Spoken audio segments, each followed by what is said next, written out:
Hey, it's Chelsea. I just wanted to take a moment to thank you for tuning in and being a part of the Quiet Connection community. Did you know that you can support me and gain exclusive perks by subscribing to my Patreon account? By becoming a subscriber, you'll get access to bonus episodes, ad-free listening, exclusive chats, and even monthly goodies in the mail handmade by me. Your support helps me continue creating high-quality content and ensures that we keep spreading awareness and ending the stigma surrounding perinatal mood and anxiety disorders and so much more. Head on over to Patreon, search Quiet Connection Podcast, and join the community of listeners who are helping me make this podcast the best it can be. Welcome to Quiet Connection, a podcast dedicated to ending the stigma around postpartum mental health. I'm Chelsea. Today, I'm joined by Melissa, a mom, caregiver, and former CNA who has walked through some of the toughest seasons of motherhood and life. From C-section recovery to caring for her father, mother, and husband through their various health challenges, to raising her daughter during the pandemic, Melissa shares openly about balancing grief and joy and how she's found peace through faith, self-care, and community. This is an episode full of honesty, resilience, and hope. Here's Melissa. Hello! Today I'm here with Melissa. Melissa, how are you? Good. Thank you for having me, Chelsea. It's a pleasure to be here. I am so excited to have you. I'm always super excited when I'm always excited to connect with everybody, but I get that like extra little glimmer when it's a guest who has like reached out through our email or through our website, or which you did, and I was like, oh hey, it's people actually know it exists. So thank you for that. Well, like I always say, rather than listing off things about you that I have learned, I would love it, and my listeners would love it, if you could sort of let us know who is Melissa today, and then who were you before you became a parent? Well, today I'm the busy mom to an energetic 6-year-old who we just actually found out yesterday that she has improved and she's moving. We just finished the first week of school and she's getting promoted to first grade on Monday. My She goodness! did junior kindergarten and kindergarten. And then at the end of last year, they were saying that she was just not quite where she needs to be with maturity and confidence and things like that. But they've noticed a change in her even within the first week because obviously, she has a different teacher, but the principal and the specialist teacher are still continuing to very much work with her, and they were just thrilled. So they're like, you know what, she's actually advanced now than her peers, so let's bump her up into first grade. And I really like that they were just so careful with choosing a teacher that, because there's two options, and since math is kind of a struggle, they did mention that this and there's a new, I guess, math curriculum and everything now, and so this teacher is very well skilled in it with handling it with the kids. So she said that would be a great fit for our daughter. So, but so that was really cool. So I'm on cloud nine. So I actually have to go shopping Yeah. for a few more school supplies today for Monday because we moved what we could from her kindergarten classroom, but there's a few other tools that they need, things they need for what she'll do in first grade. So I have a first grader now. So I'm like, so That's exciting. yeah, and moving her up at church too. We're gonna have her moved up into the first through sixth grade program too, because the whole thing, like when your kids go through a season, you want that to be kind of cohesive across, So they're with their same peer group, and she's so excited because she missed her both at school and at church. She's been really missing her friends that did progress. And obviously I really like how our principal put it yesterday of like, I don't like using the word held back, just need more time. And so, Yeah. we were wanting to give her more time in both areas, but now we're moving forward and they're hitting the gas and moving forward. So like, okay, so that's been very exciting. Before I was a mom, I was a full-time certified nursing assistant. Worked primarily in long-term healthcare facilities. I did that up until my husband and I were married, and even after we were married for several years.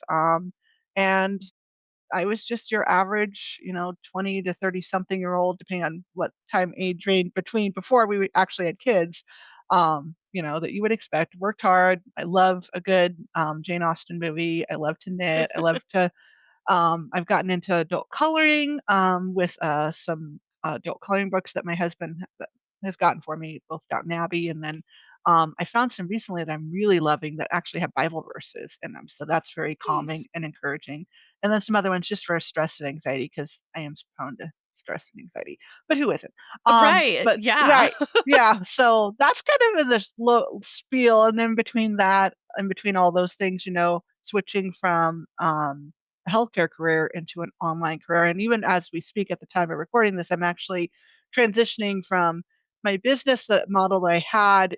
I'm kind of pulling back on that because it's not working as well as I thought. And I'm shifting into doing some other stuff on the side. So freelancing, things like that. We'll see how that goes. But anyway, lots of stuff across the spectrum of who I am, but it's definitely there's things that are still the same from when I was before I became a mother, but then there's obviously things that have changed since I have become a mother. So Yeah, it seems like a season of shifts for you and your daughter right now.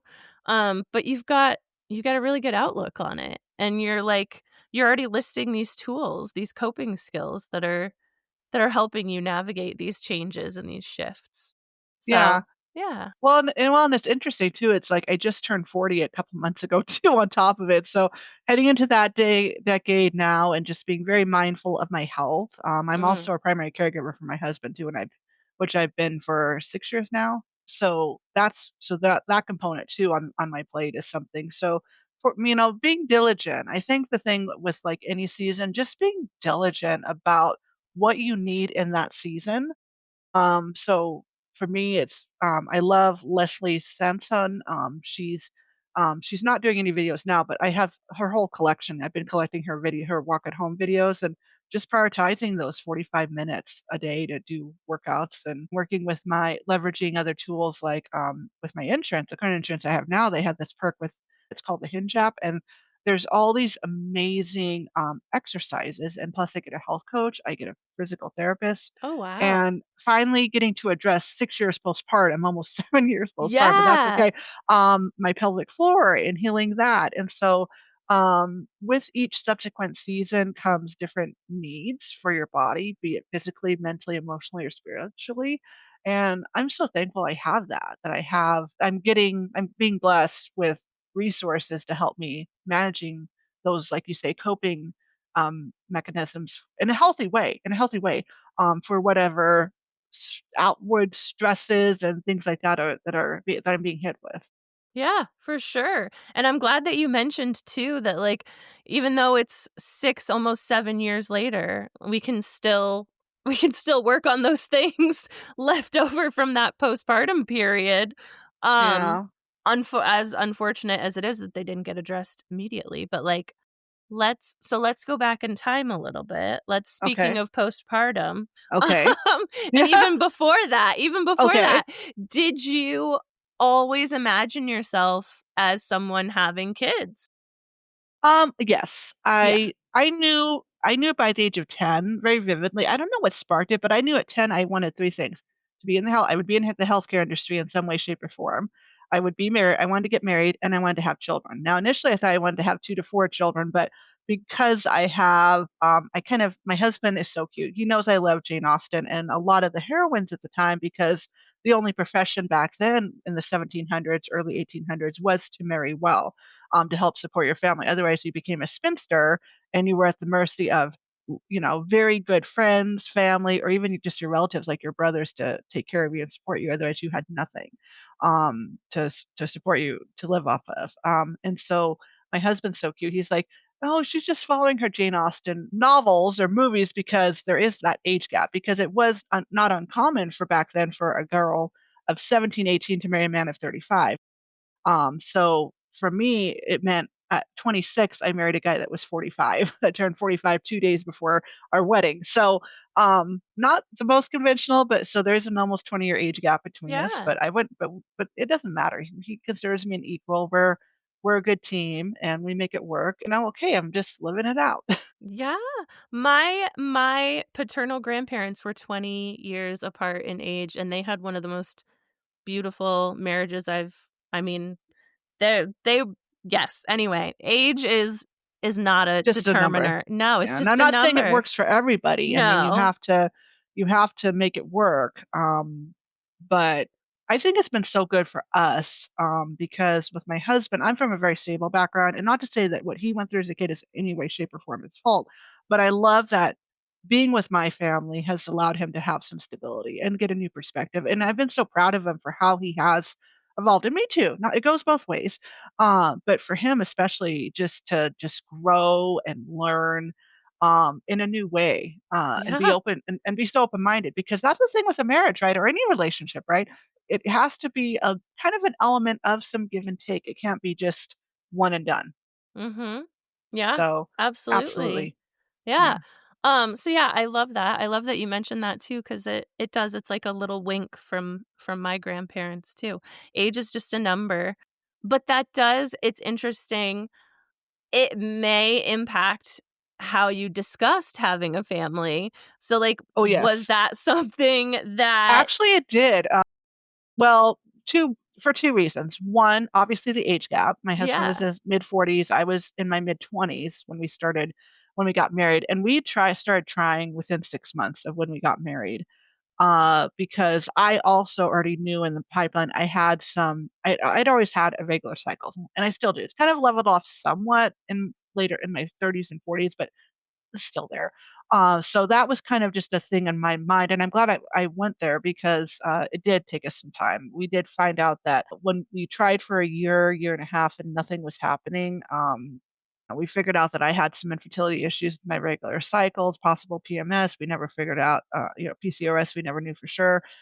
Um, and obviously the testing and what you can go the whole gamut and route you could go down, IVF and things like that. That was just crazy. So that led to my husband getting tested. They were worried that his sperm count wasn't good, or that his the shape, which made was going to make it difficult for him to actually fertilize an egg. So that's when they were thinking about doing, like, a procedure. It's a step down from IVF. I cannot remember the IUI? name of it. Was it IUI, yes, IUI? doing Yep. IUI to help us, but even that was expensive, so we went for the less evasive and less expensive route of what we could do, is doing a mix of Clomid and progesterone, and, oh, that was horrible. Mm, Progesterone, to keep my cycles regular, Clomid to make sure I ovulated, lots of lab appointments, which I was already used to getting poked and prodded a lot because of my hypothyroidism, because I have to do lab draws for that.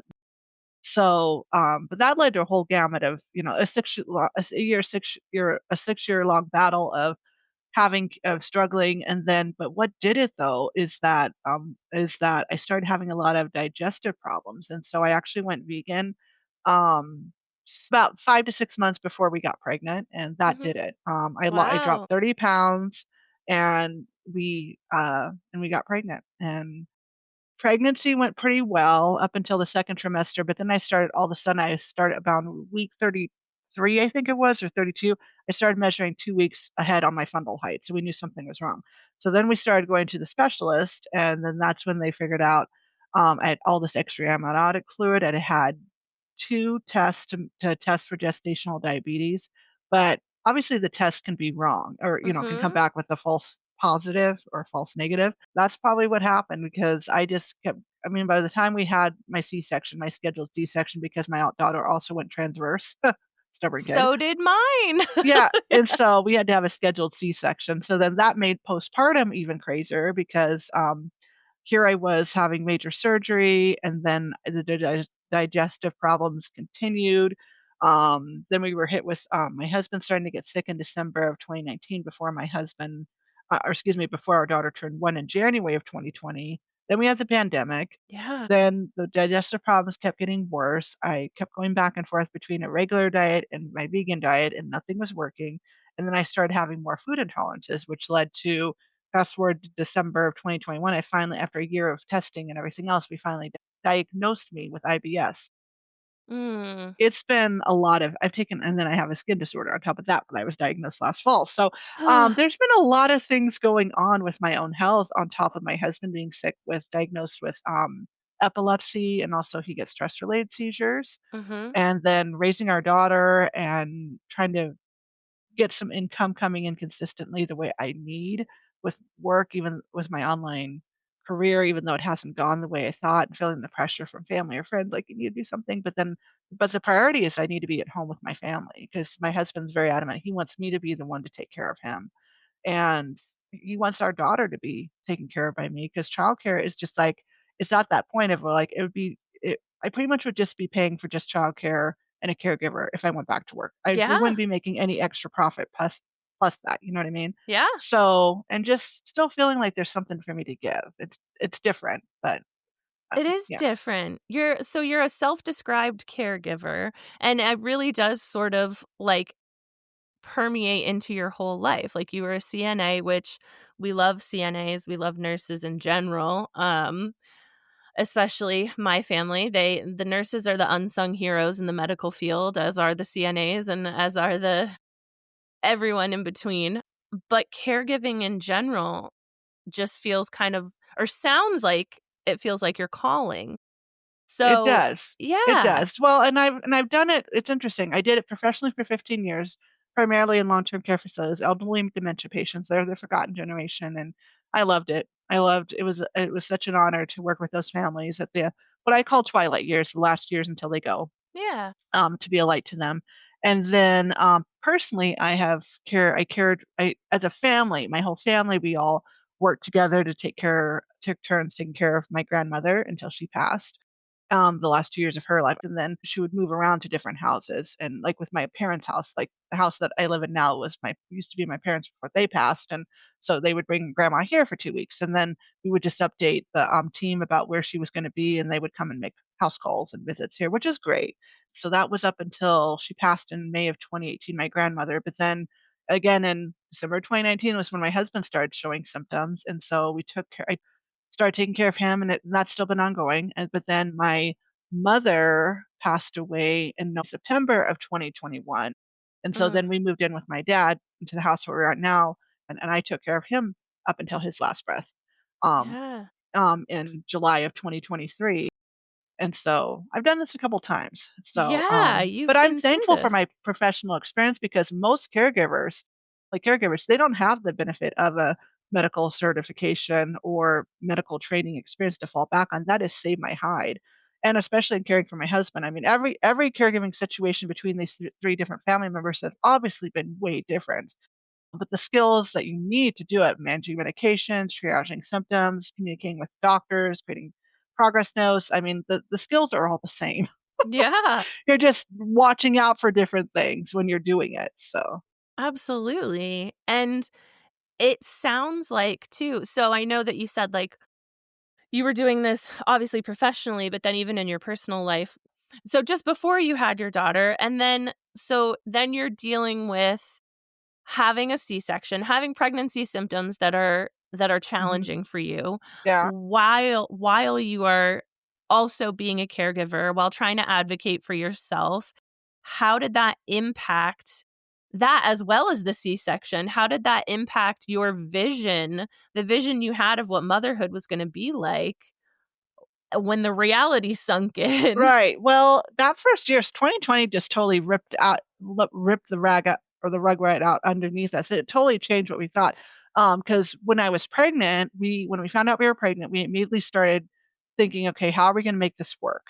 Because we knew we couldn't pay for daycare. We didn't want to do it because around where we live, it's as much as like a rent payment, or a mortgage payment. It's Yeah. expensive, and we're just talking about one kid. I don't know how people pay for daycare for 3 or 4 children. It's ridiculously expensive. Oh my word. So we started figuring out, okay, what are we going to do? So we decided I'm more of a morning person. So we got me on, I started working day shift. And then my husband went on swing shift. And he likes that anyway. So that works out. So then that we could overlap by like half an hour. So I could get home, he could get the baby and the bouncer, and then I could shower, or whatever, and then just take over and he could go to work. So we started doing that because, we just started anticipating that. But we did okay after we initially brought our daughter home. But then when he started having symptoms. That was a problem. He had more episodes. By April of 2020, we were having a real problem because that was the first month they had 10 to 20 plus seizures. Mm, The first month that happened. And then so I was, I'm still, I was a year postpartum then, but the problem was I was dealing with all the digestive problems. So it was all those extra trips to the bathroom, which was now I know was my IBS, because it was not yeah. under control. And so trying to deal with that, and then stress makes my condition worse. Both of our conditions, stress is the biggest symptom or trigger that you have to Yeah. keep down. So it's not so bad. But it was through the roof with everything going on because we were all dealing with the pandemic too, Mhm. and oh, so it was just insane. Yeah. And my mother was struggling with health too. I mean, she was in kidney failure, so she was on dialysis treatments, and so there was just so much going on on top of Yeah. everything else that we were dealing with as a world nation, nationally, statewide, nationally, and worldwide with the pandemic because it shut everything down and was rewriting the book on everything that we could normally do. So here I am, a first time mom dealing with health, dealing with now two chronic illnesses. I hadn't had the diagnosis of my skin disorder yet, and caring for my husband who has incurable chronic illness, being a first time mom. It's like, I was just, I mean, I'm a religious woman, but still, that I still had those moments like, how much more shit can we take? Yes. Seriously, because it was so bad. It was like, Lord, I know you have a purpose and a plan for us because I firmly believe that, God doesn't give you the desires of your heart for no reason. So for a 10-year-old girl to know that I wanted to be in the healthcare industry, which I had done, get married, I had done, and then to be a mother, I had done, but I didn't ask for all the other stuff that goes with it. You know what I mean? It's Yes. like, oh my gosh. And so it was just crazy. It was just crazy about how much the deck was stacked against. And the irony too about with my parents, it was more reverse. My mom was the one who was sick from the time she was 20, I believe, until she passed away at 70. And so daddy was very much used to taking care of mama from a young age. And kudos to him. I mean, he just did it with the patience of Job, and the, Yeah. faith of Jacob. I mean, he would just, really, I can remember because he used to be a pastor for 33 years. So I remember he would work, long days because of the pastor. You're not always in the office. You're out paying, attending to the sick, and talking about stuff, writing a sermon and doing outreach stuff to minister to the community and help out in that capacity. So he would be in and out and gone all day, come home, make dinner, help get dinner on the table, take care of mom, but then only to get a call saying that someone had been in an accident and they were needing some faith support, which is his job, and he Mhm. loved his calling more than anything.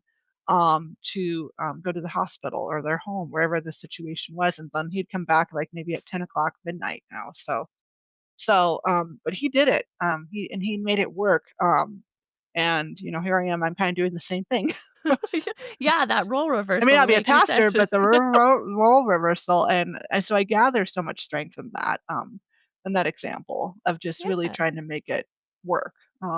It's Well, not those are easy. no, and Yeah, those are both caregiving roles. Those are both yeah, so to hear you say that you take a lot of like inspiration and you hold a lot of respect for that. Like it really does mimic. You say you're not a pastor, but you are administering care to those around you and those who love you, and that you love. And my question is where are you in all of this? Like, this is the worst question in the world that I hate that everyone asks, moms especially, is like, well, what are you doing to take care of yourself? Because your first thought is, when? yeah. When am I Yeah, supposed to take and I care of didn't. I'm gonna be myself? just brutally honest, y'all, Yeah. I did not. I mean, I totally it took me, I'd say it was in 2021, 2022 started the process of working on myself. It started with working with, I hired for a short time a Christian life coach that I really loved, because I was really growing in how and figuring out. It took me 30 some years, but I finally figured out about because I'd always been inconsistent. Even being a former pastor's daughter, I was just very inconsistent with my devotional time. Mhm. Knew I needed to do it, but I was never able to find what works for me. But figuring out that just reading a little bit of scripture and like a passage, not trying to read the whole chapter. No one can remember a whole chapter, but what I really started learning from that, and I still actually do this to the day, and I've really started leveraging the Bible app for this, but you're taking devotionals on that off there, and I choose ones that specifically relate to journaling. I love to journal. So, and Mm. this is something I remember from my mom too. I don't know if she did it this way, but I do remember she used to write out prayers. So she would be at the dining room table, have her Bible, her study tool, whether it's a devotional series or a book or something, and then she'd have her notebook and she'd write prayers. And that has helped me so much because I'm sorry, y'all, my mind will just wander and I will go to sleep if I try to just sit and pray this way. But writing really actually helps. And then it also helps me just get other stuff out. And so the one I'm doing right now, it's called Peace in 5 Minutes, or Daily Peace in 5 Minutes, or something like that. And it has a verse. It's been the same verse for the whole series, but she keeps sharing it because she's trying to get us to memorize it. And so every morning I practice writing it out and see how much I can get without making a mistake. And I finally am just about there where I have it memorized. So that way I can have it for another, for when I do have those moments of stress and anxiety. And so that's been great. And then the way this one is, she has like a prompt where she basically kind of is sharing the concept of something. And then she has a prod where she actually she basically gives you kind of like a journal question or two to journal on.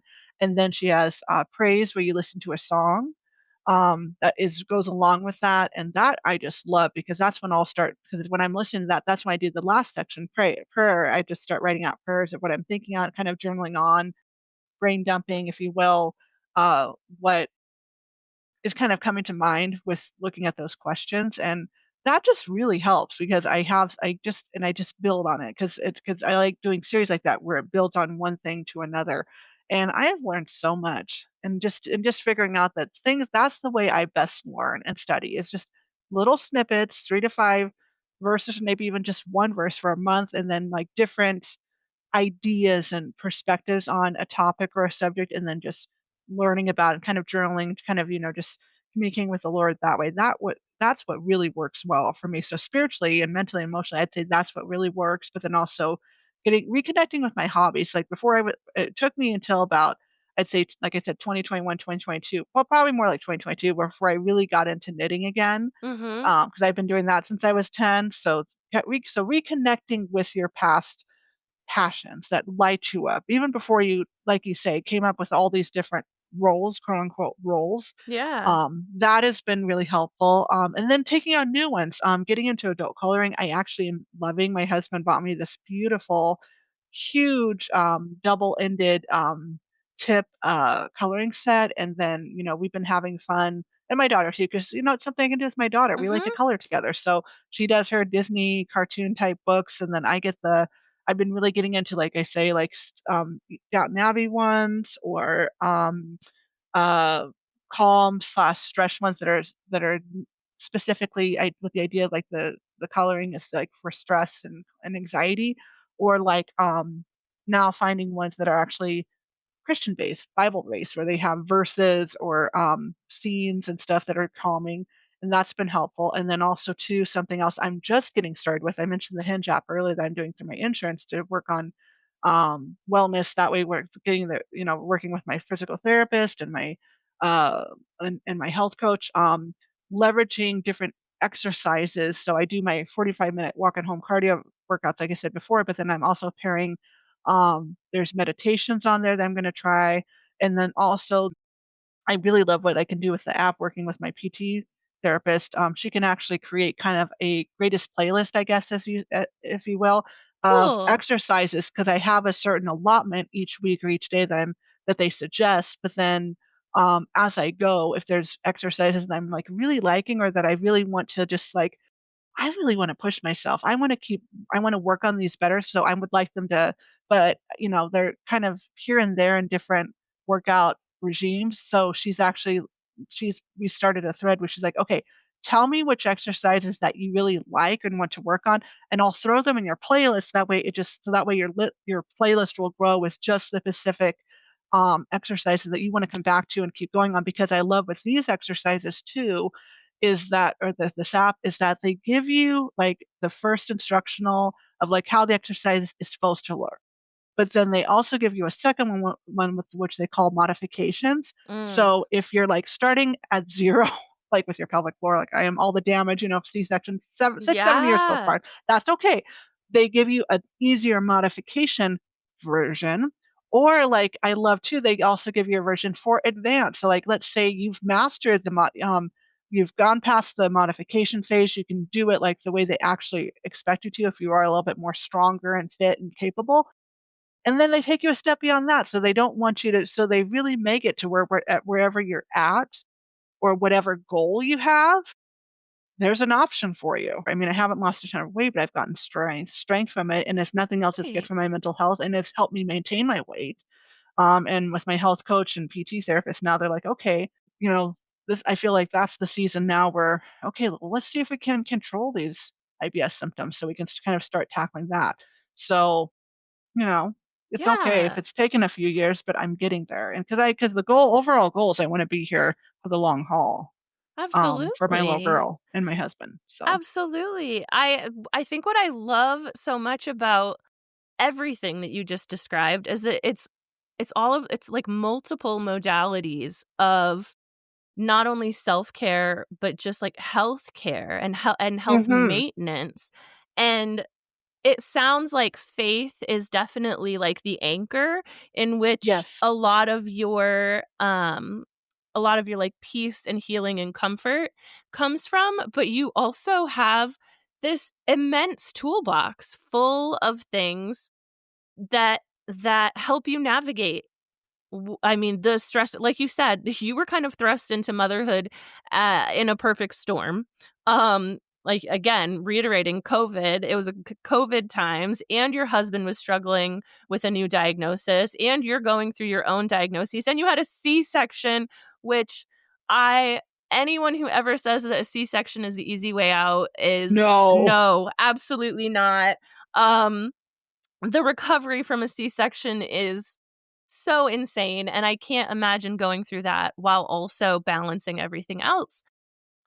So I'm curious, again, like you said, you went through challenges towards the end of your pregnancy, and you had these wonderful coping skills, but these are things that you're developing and that you're getting more comfortable in now, 6 or 7 Yeah, years later. When you were newly postpartum and when, like, you had just had your daughter, how do I even word this? just spit it out. I'm just Spit it out, just girl. say it how you feel it. Just say it. Um, I can see you're overthinking. Your brain is working way too hard for oh your my own god, liking. that's my OCD.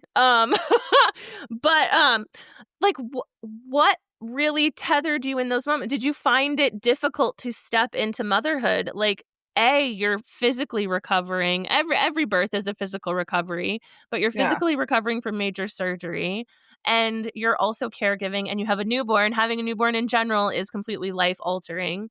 Um, what what was your mental health like at that point? How were you feeling about motherhood? Honestly didn't know. I mean, I felt, I did kind of feel like Jonah, where you just kind of spit out, from the whale, after being disobedient. Oh, not to say that I was disobedient, but just kind of going like, "Phew, here you Yeah, go," and it's like, figure it out. figure it out. Uh, honestly, I don't know because there was just so much going on.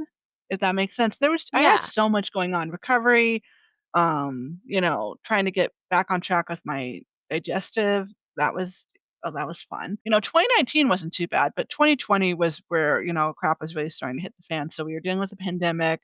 We were trying to be so careful, because we were both frontline workers. My husband worked in a gas station, which he still does to this day. And then I was a CNA, so I'm around and I'm dealing with, just concern about not only my family, but the other families that were serving because we had shut down. And so it was horrible for the patients because they were isolated. They couldn't even Mm, eat together. They were eating in their rooms. We had to gown up every time we went in. I mean, it was just such a different time. And some of them really went downhill because of that, which was so sad to see. So it I don't know. It's definitely by the grace of God I got through that point. I don't know how I did, but I did. Do you feel And like you ever even do you feel like you just kind of were like not coasting, because coasting sounds easy, but you were just kind of like riding the roller coaster? Like you didn't even I think have so, but time I to did think burn about out. it. By Yeah. 2021, by end of 2020 into 2021, I was burnt out though. And that's when I started dealing with my life coach and everything because I was done. I mean, there was just so much going on, trying to get my business going, health, taking care of a 1-year-old, dealing with a chronic illness I'd never had experience with in my 15-year career in healthcare.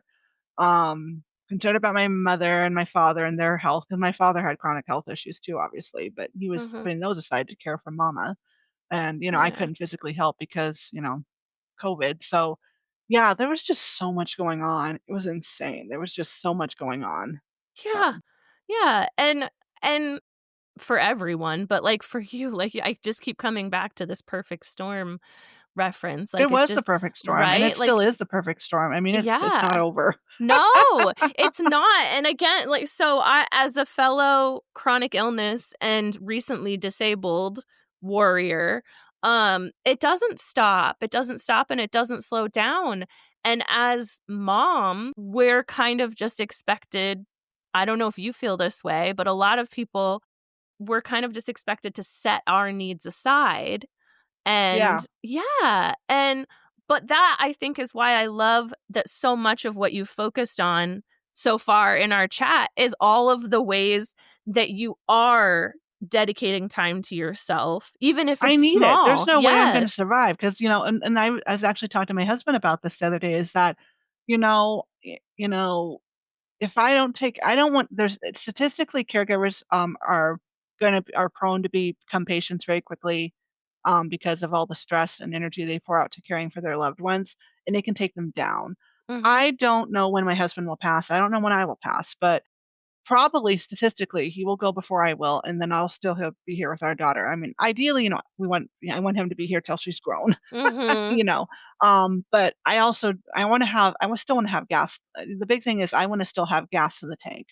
Yeah. After I'm done caring for him, and be able to be present with with our daughter, and if she's in the season where she's having children, or even if she doesn't have children, just to be present with her and Yeah. soak up whatever time I have with her. I don't want to be a statistic. I really want to, because I already have 3 chronic illnesses under my belt too. So it's like, you know what? I don't want to be taken down. So, I I admire that so much, I do. I'm still like, this is not about me and this is not my time, but I'm still in the early stages of this whole thing, so that mentality is hard to hold on to, so I do but yeah, admire that. I do admire that, and it also sounds like you mentioned it before, like, doing things for yourself that you can also include your daughter in, like the coloring. I know you kept saying adult coloring, and all I wanted to like, I kept wanting to be like, "It's just coloring." Like, coloring is color. You can color, it doesn't matter how old you are, but I understand what you mean with, like, the content of the books that you're yeah, coloring in. But, yeah, like, you're modeling for your daughter that even when things are really challenging, I mean, hmm your daughter's never known life any other way, like, no. I no. mean, she can. When she was 1, she would cry, and when daddy would have a seizure, 'cause she didn't understand what a seizure was. Yeah. And but the sweetest thing I remember, a few times where she would come up, and like, I would need to be taking care of him, giving him his rescue medication, or calling the doctor, or calling the EMTs and saying this is what happened when he fell, or whatever. She would just come up and just stroke his head. Mm. That was her way of trying to make daddy better. But yeah, she's known no other life, and so that's hard. And I've known no other life either with my parents growing up. I mean, my mom was very active with me, growing up. I mean, dad would be the one that would go out and like throw a basketball in the hoop with me, or Yeah. play a game of catch with me with our baseball mitts. But mom was the one that would still, who would get me up every morning, even if she'd had a horrible night. She would, with her fibromyalgia or whatever, she'd get up and do my hair or get me through my bath, save all my school papers and do school time with me, to help me practice, and reinforce the mistakes I made. She was very invested, even though she was very sick, and I knew no other life except. I mean, there was obviously times where she was a little more healthy and wasn't feeling as bad, but yeah, I knew no other life either, and my daughter, she knows no other life, Yeah. but I want to make it as good for her as I can.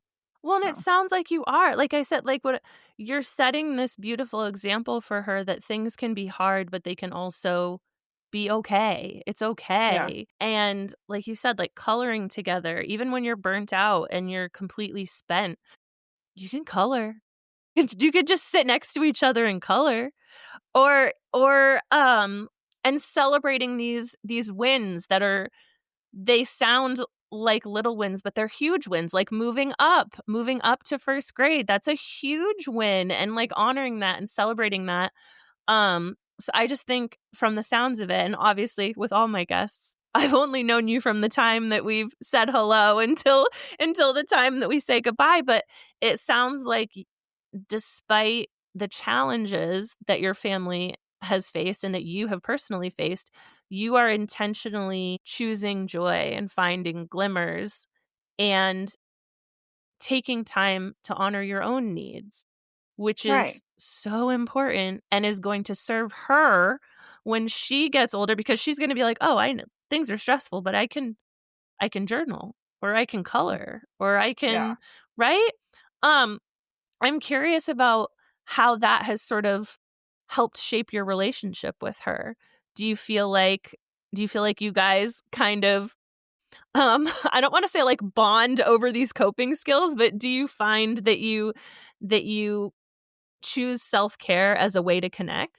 Well, the coloring is kind of a twofold thing because, like, one of the skills she was struggling with was staying in the lines. That's kind of a skill they were wanting. So getting her to practice, that's a good question. I hadn't thought about it that way, but just if nothing else, just doing things with her. Yeah. Um, Another way I guess that we kind of have bonded and do that is like she loves to play at the park, and so we have several parks around here that are her favorites that we'll take turns going to.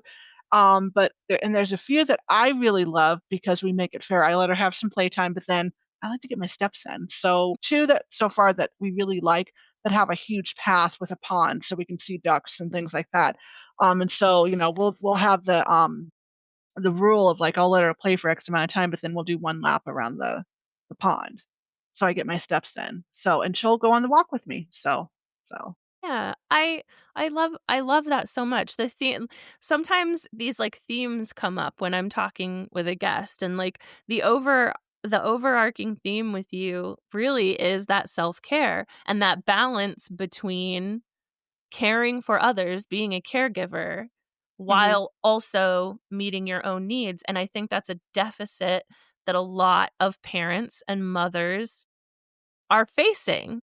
Yeah, absolutely. Well, and I think it's been good for my husband too. Like he doesn't necessarily always do the workout home with videos because because they are at fast pace. But I've encouraged him, like like my trainer Leslie says on the video, like even if you just walk the whole time to the beat of the music, it's not the steps.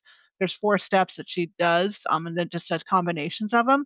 But the whole thing is just keeping to this the tempo of the music that you're walking to. And if you did that for 45 minutes, that's better than just sitting on the couch eating bonbons, right? But Yes. he may not do the workout with me, but one thing he does do is, he sometimes when I'm working out, that's when he's doing his, he did some, he had some problems with one of his knees from a fall a few years ago, and so one thing he's been doing is going back to doing his exercises that he did learn. Like, again, it's like, those different seasons, like you go through one season, it doesn't mean that those, so in this case, the asset of learning all those different exercises are still something he can still do to keep moving. So when I'm doing my workout, he'll go through his exercises, he'll lift some of his weights. So it's something, you know what I mean? Yeah. Yeah. I think I So don't we're know, kind of doing it together. So you I'll are. be, yeah, and he'll be kind of doing it to the beat of the music. So it's kind of cute. So I'll be in the living room with my video blaring, and he'll be doing his thing. So, but yeah, so it's good. I do. I love that there is such emphasis on caring for yourself while also making space for caring for others. Um, Hmm. yeah, Mind, body, soul. exactly. It's a tripod. You can't have one without the other. There's just no Yeah. way. There's no way. No, no. So throughout this whole thing, and I think I may anticipate the answer to this just a little bit. Did you have a theme that comes up every season for us is community and the village that we're all promised as Yeah, parents that yeah, yeah. doesn't necessarily exist. Did you have a village behind you through these seasons? Um, the biggest one for 2020, since we were so remote, and still somewhat, with my career, obviously, has been the mastermind I've been trained in, and my coach, my email marketing coach, my productivity coach, and my business coach. So shout out Rebecca, Faith, and Anna, love you. And their communities, because a lot of them, especially the mastermind that my business coach Faith runs, a lot of them are moms, and they get it. They have or they're caregivers too, maybe not in the same capacity I am. Maybe it's more like special needs or something like that, but still they get it. They get it. And when we were just going through so much, I mean, they just were really behind me and they still are. So, so they're not just friends, they're another family. And then our church has been wonderful. Our pastors have just they actually just are our senior pastor and his wife who also does our the who does the zero through or excuse me birth through kindergarten department. They have just been such good friends too. They've just been really really supportive of us through this storm, continuing to pray, and just Yeah. of everything, right from the beginning when Daryl started getting sick. And so it has just been so good to Yeah. have that to have that because I don't know how we would survive. Yeah, in our church, and then now we're in a season now where we started going to a life group, and so the people that we've met in our life group have just been instrumental because they're more our peers, they're people that are our age, and so that's been wonderful. So I'd say the supports, and then our family has always been supportive, just praying for us, but my family especially. But yeah, I think it's been I think the support systems are really kinda kicking in now, which is great because 'cause we're not so remote now. Yeah. But I'd say there's been a few though that even through that remote phase that have just really been in the back pocket, and I'm so grateful for that. Because again, it had to be kind of non-traditional for what we were going through the time that we were in anyway. Um, so thank goodness, thank goodness. Yeah. I think what resonates most throughout hearing you talk about all of these seasons in your life is that things can be really, really, really challenging. And with the right tools and with the right support, you can hold space for the grief and you can hold space for those moments where you're like, why is this happening? Like, what else is going to happen? What did Yeah, I yeah, yeah. do? But you can also take actionable steps to prioritize yourself so that you can be your best self for your daughter, for you, for your husband, for your family. And that's such a good reminder. It's it's not easy. It's not easy to remember. It's not easy. You can always find an excuse to be like, "Oh, I don't have time for this," or "Oh, I don't have the energy for this." But it can be things as simple as journaling. It could be something as simple as praying. It can be something as inclusive with your children as coloring. Like, so I love and I can feel the joy when you're talking about it. So whereas, yes, life has handed you a deck that was not what you anticipated and certainly not what anyone like deserves to go through, like one challenge after another, you you acknowledge that and you still seek the glimmers in life, which I Yeah. admire. I admire that. Yeah, thank you. It's not easy. I like what you said about the grief commingled with the joy and peace. And it's so interesting in the devotional I'm actually going through right now is like on one of the days, the lesson focused on about how peace isn't passive, Mm, it's actionary, it's proactive. And so finding peace sometimes might mean getting out of your comfort zone. Finding peace might take action. And so finding peace for me definitely is being proactive with spending time every day with the Lord, doing my devotional journaling and prayer time and listening to music. Being proactive means investing in my health. And now, doing that, putting in the time for those 45-minute workouts 5, 6 days a week, doing my hinge regimes at least 5 days a week, drinking a lot of water, so hence the reusable water yes, bottle. we've got our water bottles. Yes. being proactive with finding peace might be just plotting my own way and figuring out, going with what's in my gut and heart of doing an unconventional career, figuring that out. Finding peace might mean just surrendering the timeline. I don't know how long it's going to take, whatever it takes is how long ever it's going to take. Finding peace might mean seeking the support of having conversations with people that you trust. I personally done that. I actually did have a sit down with two. We have two female pastors on our staff at our church. We go to a pretty big church, and I just value them. They're a lot older and they're moms. One of them is a grandmother now because her children are grown, but then the other one, she has two still at home and two that are grown. And Yeah. so she can really speak to that season. And so having women of faith, strong women of faith, especially since I'm in a season two where both my parents are gone. I'm only 40 and both my parents are gone. So looking for other resources of support from people that you trust, be it people in your family or people outside your family or outside of your or within your congregation of faith, whether you're Jewish, Christian, Hindu, I don't care, is important too, because you need that. Because again, it goes back to that tripod of, mind, body, soul. You need all three to make it work. And just because you're in a season where you're struggling to find that peace, it doesn't mean that's going to be easy. It doesn't mean that's going to come on I like the analogy that the devotional writer that I'm going through talked about. She said, finding peace doesn't mean that you're just going to sit on the couch and just wait for the skies to open and for it to hit. It doesn't work that way. It No. really doesn't. I mean, No. I know we read about stories about that in the Bible where the Lord did speak to people in very profound ways, like Jacob's ladder and things like that. But that doesn't mean that's always going to it's always going to be that kind of interaction. It might just be like just a little nudge of like someone saying, "Hey, you're struggling with this. Oh, I have a contact. I have someone that would. I have an idea for you, or I have a contact that would be someone I think that could help you with this. It's not my field of expertise, but I know somebody that can. It might be just taking the chance of like, oh, like with the Hinge app, it was Yeah. I already do my cardio with Leslie, but the fact I could get like the benefit, it's no cost. It's like Mhm. what because of the insurance I have, it's a perk of no cost. I get a health coach, I get a physical therapist, and they have stuff designed for pelvic floor repair. And I'm like, that is something that I have not addressed Mhm. postpartum.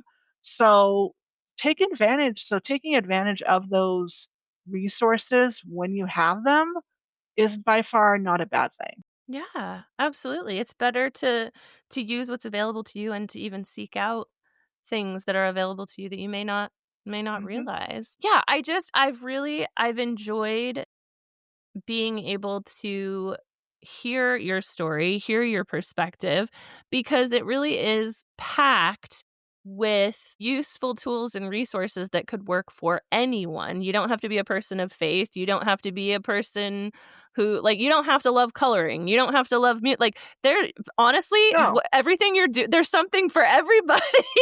right? And even there's Yes. and even I mean, I hope the ideas that I shared just maybe even spark your own ideas. I mean, because I gave a list, but if that Yeah. item that sparks you is not on my list, I don't care, go for it. Yeah. Just do something. Do It's something better for to do you. something than nothing at all. And there's no, when we're handed that life deck like you were talking about, there's no right or wrong way. Okay. What works for me is not going to work for Chelsea. And what works for Chelsea is not going to work for any number of people who are listening to this episode when it Yeah. drops. So I hope whoever is listening is just walking away with the encouragement of find out what works for you. And it's okay if you try things and they totally flop, whether that's with career, whether that's with hobbies, whether that's with workouts. One thing I will say about my workout system is like I am 40, y'all, and I finally have been consistent for like the last 2 to 3 years with consistent exercise. Yeah. And I would never have thought I could do that, and I'm getting ready to do walk a marathon with my brother next month again. We did one last year, but I'm really excited now to see how I do with this one. So, it's never too late to start. It's never too late to Mm-mm. start, and it's okay if you try something and it doesn't work. And just because you failed in the past, or maybe not failed, but maybe you tried something and it flopped, doesn't mean that you're not going to find, and it doesn't mean that if it doesn't work now that what works that what doesn't work now won't work in the future. It might take a few years. It took me 30 some years to figure out what works for me for devotional time and exercise time, but I'm still here and I've still stuck with it. And that's the important thing, to keep going. Yeah. Before I wrap us up, because you've done an amazing job addressing our listeners, if they want to follow along your journey or to just kind of see what you are up to, what's the best way to find you? I'd say the best way for right now would be to hit my website. It's www.caregivingentrepreneurshipreimagine.com. That's my business website. Okay. If they specifically want to talk about coming up with a plan for self care, because that is a bracket of what I teach with my caregiver manual framework, which is observing, documentation, reporting, preparation, and then the last one is self care. I do offer free caregiver clarity calls for 30 minutes where basically we just sit down over Google Meet and I just help you come up with a plan for tackling your wellness journey. I love that. And so that's something I could offer for free that will get you your foot in the door. And also subscribe to my newsletter. It's a bit sporadic right now because I'm kind of have my hands in other things. Because like I said, I'm kind of trying to do some other junkets for generating income a little faster in other ways. That I feel are important, but I have other stuff coming. So definitely do that. Or if you want, you can always email me if you want to just hijack at that. Just shoot me an email at my business email at melissamiller@tyrosupermom.com, tyrosupermom.com. And just mention that you are a listener from Chelsea's podcast, and that you wanted to follow up and that you want to chit chat, and I can create a link for us and we can have a Google chat that way too. So that'd be another option. So That so much. Those will be linked in your show notes so listeners can easily toggle to the show notes and find those. I have been switching up how I end my episodes and I'm loving the results I'm getting.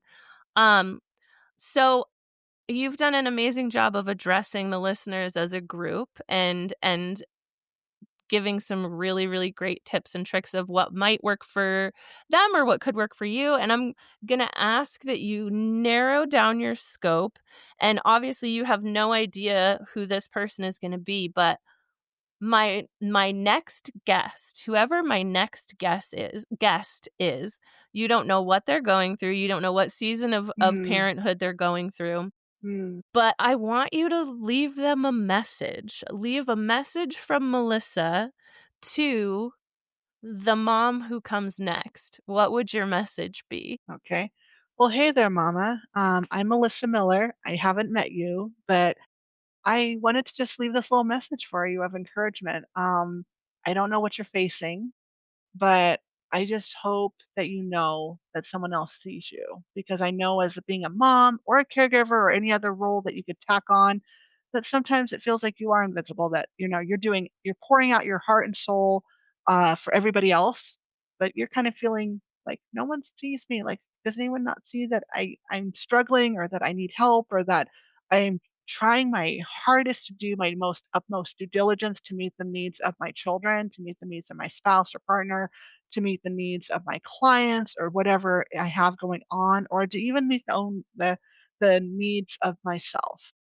I just want you to know that you're doing a good job and that you are not alone in this journey, and that there's people out there that are willing to help you, even if it is virtually. Sometimes I know for me that sometimes, especially the I'd say within the last 5 years, it's been remote connections via a telehealth appointment, or a DM on social media, or an email, or a phone call, or a video chat has been the way to keep me connected to people that I trust, and I have that connection of feeling seen and heard.